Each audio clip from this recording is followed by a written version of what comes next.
Day 2 and the midway point on our end-to-end bike tour from Brandon to Vergennes, Vermont lands us appropriately in the town of Middlebury. Middlebury is the college town that's kind of just the hub of culture and commerce.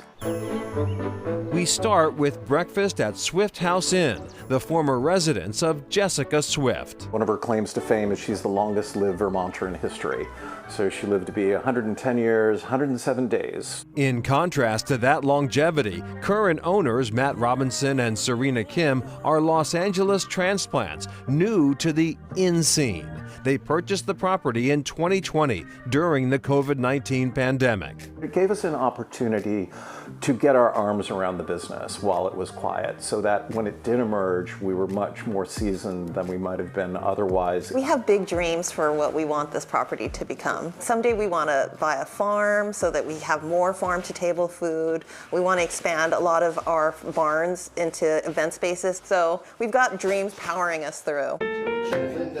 As we finish breakfast inside, outside, Olya Hopkins, co-owner of Inn-to-Inn Bike Tours, is transporting luggage for the Stringer family, cycling to reconnect post-pandemic. There's no cell phone, work, TV. It's just being on the road, and we just get to have great conversation with each other. And this is my quality time with my dad. We haven't been together in 3 years, so it's been wonderful. Yeah. While the Stringers hit the road, we pause to enjoy a local treasure, the UVM Morgan Horse Farm in neighboring Weybridge. So the Morgan horse is the first breed developed in the United States.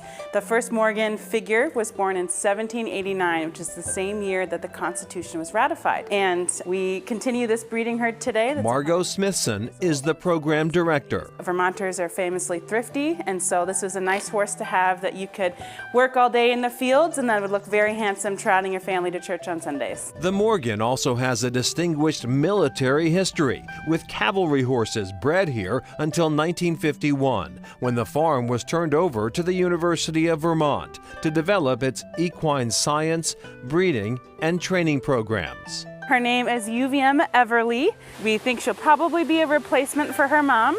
After an impromptu feeding, Don't do this at home or when you visit. Under supervision only. it's time to get back in the saddle for the longest ride of our tour.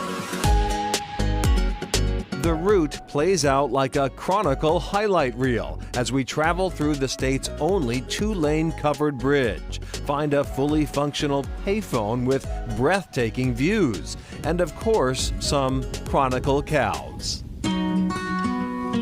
But at Chimney Point, it's the lure of a rocking chair and this 1785 tavern-turned-museum that brings us to a halt. We sit to enjoy both the company of site administrator Elsa Gilbertson and views of land treasured for millennia, since native people first came to these waters 7,000 years ago. The lake was like the interstate highway of the time. Samuel de Champlain was the first known European to be in this area, and he arrived in 1609. Inside the museum, history is neatly ordered and documented. There's evidence that they had glass window panes here. And Yes. how did this get here? The glass would have been made in France and shipped across the Atlantic in barrels of molasses. The molasses, as we know, it's so thick, it's like the styrofoam of the time.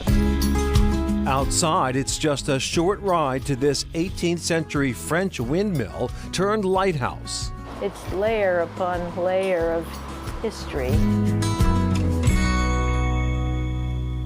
And back to the horses. Every horse born on the UVM Morgan Horse Farm will have the UVM attached to their name. Horses born in the same year will also have the same first letter in their name. This year, that is F, and on April 13th, they welcome their first 2023 foal named UVM Fred. That is so anywhere in the world you find a horse with a UVM name, you know exactly where and when they were born.